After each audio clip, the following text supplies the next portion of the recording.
In 2020, Roddy Ricch had the rap game on lock with his diamond hit The Box, which was #1 for 11 weeks. But in 2021, Roddy Ricch dropped his album Live Life Fast, which didn't reach expectations and had a huge backlash from fans, which led to Roddy even deleting his Twitter. So let's dive into Roddy's journey on how he went from loved to hated overnight.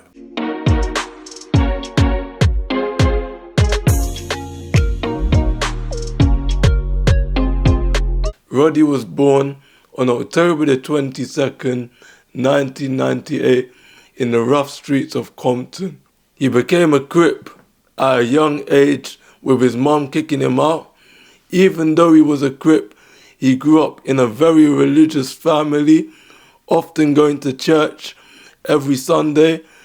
Eventually at his church, he would meet Kendrick Lamar due to his family attending the same church. And here is where he would perform to Kendrick, and Kendrick even said in his own words that he can do this music thing if he really focuses, which inspired him to pursue a music career in the future. He's always been involved in music due to his church ties, but he started pursuing music properly around 2015 times. And him coming from Compton, which has a huge music legacy with artists like Tupac, NWA, Dr. Dre, Snoop Dogg, Kendrick Lamar and Nipsey Hussle, but he sounded completely different to all of them, being heavily influenced by Atlanta and Chicago due to probably his age, growing up probably listening to Chicago drill with people like Lil Durk, Chief Keef, Rondo #9, which he references in a lot of songs, and also the Atlanta auto-tune, the Migos, Future, Young Thug, that type of sound. But he sounded like a mixture between the West Coast, Atlanta and Chicago. Still having the West Coast accent, but having that melodic rap, which was going off at that time. Do you get what I mean? In 2017, he released a mixtape, Feed the Streets, with songs like Fuck It Up, Chase the Bag, and Rich Forever. This is around the time when I first started listening to him, especially through songs like Fuck It Up. And what really stood out to me about this guy was he had very catchy hooks, and his verses had great storytelling as well. You could really hear the passion and the hunger from him, and from there, I was a fan. I didn't start listening to him around Feed the Streets. He probably listened to him a bit more than me earlier on. But I clocked onto Roddy around Feed the Streets 2, where he dropped every season, Down Below and Die Young. Yeah, these tunes just stood out to me. The beat selection, it was different. You could tell it was like he had that hunger. It was like the come up in the bars. He had realness to his bars, but also the melodic side to it stood out. So he had like gritty hood bars, but the singing was different as well at the same time. And one of my favourite Roddy songs has to be Down Below. That song is just, it's crazy. The hook is so like, it just sticks in your head, and the verses is just, it's just different, man. You have to go and listen to that if you haven't. You probably have. We were all in the project, man. Couldn't even get along. Now you niggas on the hands on, my nigga on the ground. Remember I was in the car, you know, these niggas was picking up the phone. And the back of my line, I ain't got time no more. Them times, man, Roddy was there. Feed the Streets 2 also had hits that every season still to this day is one of my favourite Roddy Ricch songs. And I like this tune because of the beat, the guitars in the background, and that hook just slaps. I can play the song again and again and again. It's a song I'll never get bored to, and I just keep on singing that hook. I just keep on balling out every season.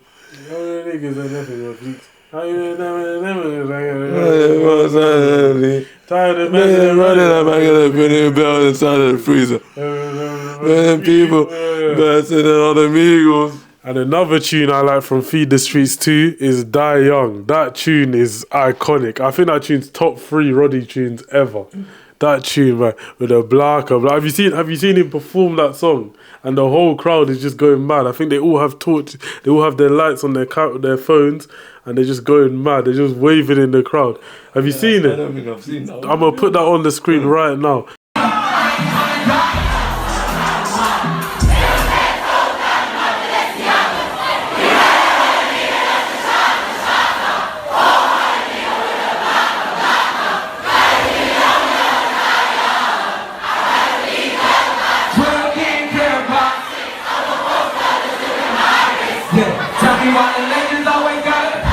My man's literally, he just put the mic up to the crowd, and they're all singing. He don't even need to sing it himself. It's crazy. I think that was in the UK, you know.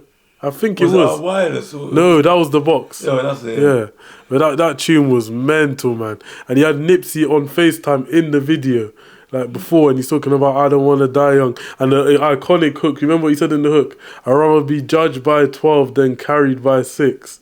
Where he's talking about he'd rather be judged by 12 people in the docks, then carried by 6 people to his death, to his funeral.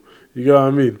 So yeah, that hook was just, it's like a banger, but man's also talking about real topics. I think that came out around the same time XXX Tentacion died, which like it caught on and built up the tune even more, because it was just saying like all these people keep dying, all these rappers, all these people around him keep dying young and missing out on their like whole life. They're dying too early.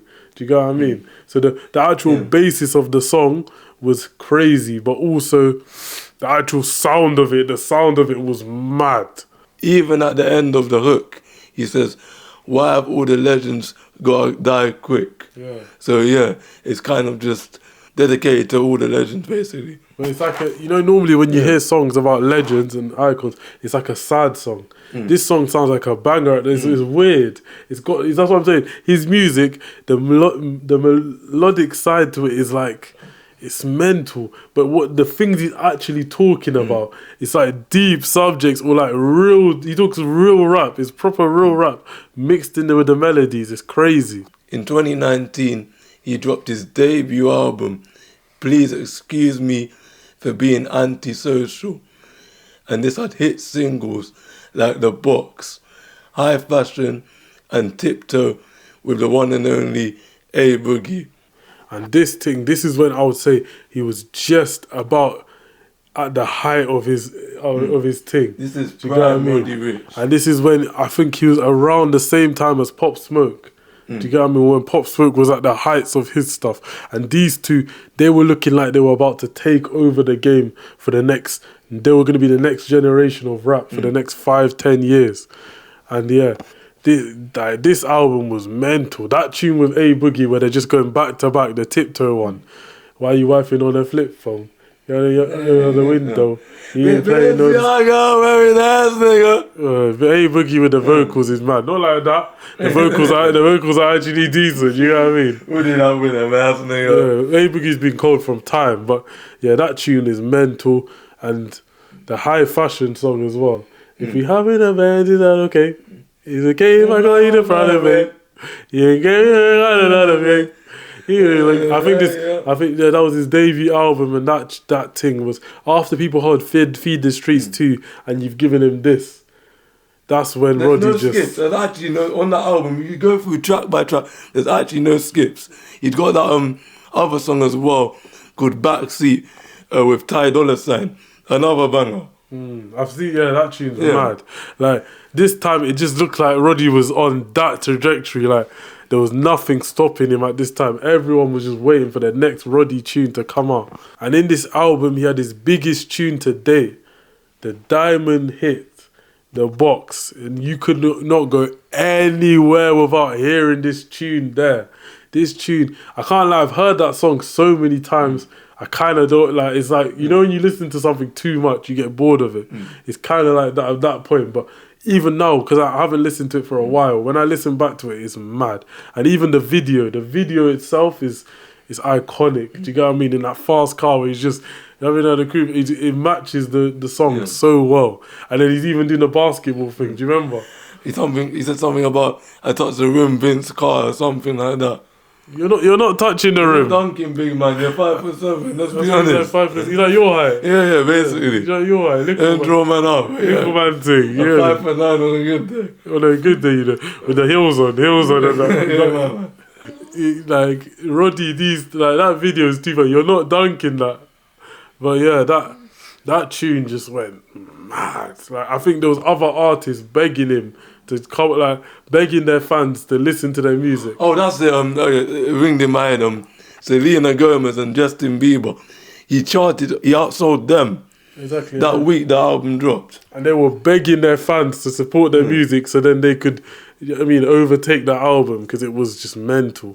And at this point, everyone thought Roddy was just, there was no way but up. In 2021, Roddy dropped his much anticipated album, Live Life Fast, which had fans waiting. They were waiting 2 years since his previous album. And he was even hyping it up, saying it's going to be one of the biggest albums. It's going to, like, you know what I mean? He's dropping heat. I think he said it's going to be his best project ever. And it went completely opposite. And people just were hating on him, saying, like, what is this? Where's old Roddy Ricch? And he just went from what he had before to just downhill from that. And even me, when listening to that music, it just sounded like he lost the... Do you know what I mean? It sounded like he was too up. Like the music was not relatable anymore. Where it was like struggle and grind on the come up. It was melodies mixed in with like even down below, the message of down below. Where he's like, I was struggling, I was this, I was that. And then when it went to this, it was just like, I'm rich, I got this, I got that. There wasn't nothing relatable. The music felt hollow. That's the word. The music felt hollow. Word to gigs. The music's so hollow. Like, yeah, it just wasn't the same. And he was getting clowned online. He deleted his Twitter. And yeah, it didn't hit. It did not hit. That album was not good. In 2022, he dropped Feed the Streets 3. And it didn't hit either. It just sounded like he didn't have the hunger for music anymore. And he just didn't care about it. That's what a lot of fans were saying during the backlash he was receiving. And I think he even said it himself. He said he was falling out of love with music. I think he mentioned to me there was a live stream he was on. And I think the live stream had like 10,000 views. As soon as he started playing his songs, the fans literally just cut off the live. I think he lost about 4,000 viewers on the live at one time because people are not trying to hear that new music. You know what I mean? Like, it's tough, man. It shows the tough reality of the music industry where you can go from hero to zero. Like, you can go from 100, you can go from 0 to 100 and then back to 0 again. But yeah, his music, like the music he had back at that time was just, like in 2019 before that was sensational. Do you get what I mean? And I don't even know how he hit that heights. It's the levels he set for himself. How do you even replicate that? Do you get me? Like the Box, for example. I don't think he'll never have a song bigger than that ever again. Possible. Most artists never have a song that level. So if he ever does, it'll be crazy. He recently featured on Gunna's album called One of One on a song called Let It Breathe. And it sounded like the old Roddy Ricch. With the melodies, he was switching up his flow in it as well. If you guys haven't heard it, I suggest you go and hear it. What a verse. And this proved to me that he can make a comeback if he really wants to. It's not down to his talent. I think he always has a talent. It's just if he wants to. That's all it is. That song dropped in 2024. In 2025, he has an album dropping called The Navy. Hopefully we can see him make a comeback and we can hear some more of that old Roddy Ricch and that old sound the fans loved him for. But there has been, like, on a personal side, I've seen some good things from the success that he's gained in the past and some bad things from the pressures of music. Like, I think he's got closer to God. I think he said that obviously he grew up very religious, and then when he started doing music and getting famous and stuff, he started moving away from God and doing a lot of stuff he shouldn't have done. And even before, like when he was growing up, and I think after he fell down, he said he developed his relationship with God again, and he also stopped taking substances and stuff like that, which I think he said he's been sober for like a year, or maybe probably now it's about 2 years, which is good. So on the personal side, he's improving. But yeah, he also did something with Kanye West where he was getting more into the religious side. Where he's done a lot of choir stuff and singing and like more on the religious side instead of the stuff he was talking about in the past. So I feel like if you hear on the new album, I feel like he's going to be a bit more religious than before. So it just shows what doesn't kill you makes you stronger. And I feel like Roddy, like he might not hit the levels he hit in the past, but he can definitely continue to have a promising career. You get me? Tunes I like away from his projects are Ballin' with Mustard and Racks in the Middle with Nipsey Hussle. I love Ballin' because, again, he's talking about struggle. The beat from Mustard as well, the way it builds up at the start. I don't know what sample that is. And then Roddy just lays down the hook, really shows off his vocal ability. And yeah, I like Racks in the Middle as well because of Nipsey's storytelling. And then again, Roddy's just coming in on the hook, literally making the song, pretty much. Yeah, and on the Ballin' tune, it just shows the influence of Mustard. Like Mustard, he's got Not Like Us recently as well. This guy is different, man. The skills he's got on the thing is just, it's mental. What's that? He's got the other tune with Kendrick. I mean, it's called Mustard. The one where he screams and he goes, Mustard. Yeah, that tune's a banger as well. Like, this guy's got, it's sensational, man. For the West Coast, the talent in the West Coast will never die. There'll always be someone on the come up. You know what I mean? And then the Racks in the Middle tune with Nipsey. Nipsey's been a big influence on Roddy's career. I think he got him his first record deal with Atlantic, and he just helped him deal with certain things in the music industry that probably Roddy didn't, he had experience from, so he knew how to like maneuver in it, that where Roddy didn't know when he first started. And yeah, he was a big inspiration to Roddy before he died. And like I think he continues to be. I think he got a chain. I think he got him on a chain or something. Or am I going mad? I think maybe that was someone else, but I think he had something like that. But yeah, and some of the tunes that I really liked from Roddy are How It Is with Chip and Young Bane. And I think this tune's not that big in America, but in the UK, everyone knows this tune around that time with the melodic rap. Similar to Young Bane. Young Bane had the same type of sing, like, well, Young Bane's not really, you don't really hear Young Bane anymore, innit? But he was big around that time as well. He had hits as well with Kojo Funds, that type of era. But I think maybe that's the reason why Roddy's not as big as well, because maybe we've passed that era where I feel like we're more in a rap era. We're just in a real rap era. That's the type of music I'm hearing compared to the melodic side, which is kind of, I feel like it's kind of left. But yeah, that tune was iconic, especially with Chip as well. All of them held their own on that tune. That is, but I think Roddy was the best on that tune. That Roddy was just, that my diamonds shine like a star. Because that's how young nigga came to rap, bro. It's not even just deep the talent, bro, of this guy, bro. Man can lay down like a mad hook, and then he can give you a cold verse as well, bro. And he has another tune with The Baby called Rockstar, which was, I think, is one of The Baby's biggest tunes, which he was a feature on. Yeah, and that tune was mad when that came out. Brand new Lamborghini, got for cop car. Like, yeah. And I don't, was Roddy on the original? Is that a remix? No, it's the original. Original, yeah. Roddy's verse was cold on that. I think that's probably the last big thing I've heard from Roddy, other than the Gunna tune you talked about, which I haven't heard, but he's saying it's good. So, you know what I mean? Like, things can get better, you know what I mean? Like, that's the whole point of life. You're meant to fail to grow. And a lot of people, I feel like a lot of people online, even me, should cut him some slack, maybe give him a second chance, listen again. 'Cause I feel like after he had that fall off, a lot of people just shut him off and didn't hear him again and just went on to their new artists. I feel like in the music, I know it's not easy, but I feel like we need to give artists second and third chances and look for sustainability in artists instead of just listening to someone, throwing them away and getting the next guy thrown away. Like, there's no recycling, you know what I mean? Just making a mess all over the place. Just every season there's a new rapper. So I'm open ears to hear the next project, and hopefully, you get what I mean, it's decent, you get me? You know what I said before? With him, it's not down to his talent. We know he has the talent. Some artists, they fall off because, they can't adapt, or maybe they just don't have the talent anymore. That's not the case with this guy. And when I heard that kind of tune, I was like, because I hadn't heard him for years, but prior to that, I was like, right, this guy can easily come back if he wants to. It's just if he delivers. That's what it needs to be. On the next project, we need to see delivery, you get me? But yeah, thank you guys for watching.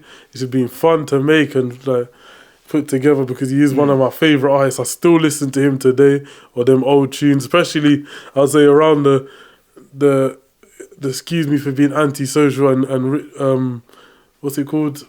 The Feed the Streets too. Around that time, that's when I was listening to Roddy the most. But yeah, thank you guys for watching. Make sure you like and subscribe, and we're gone. We'll be back with more soon.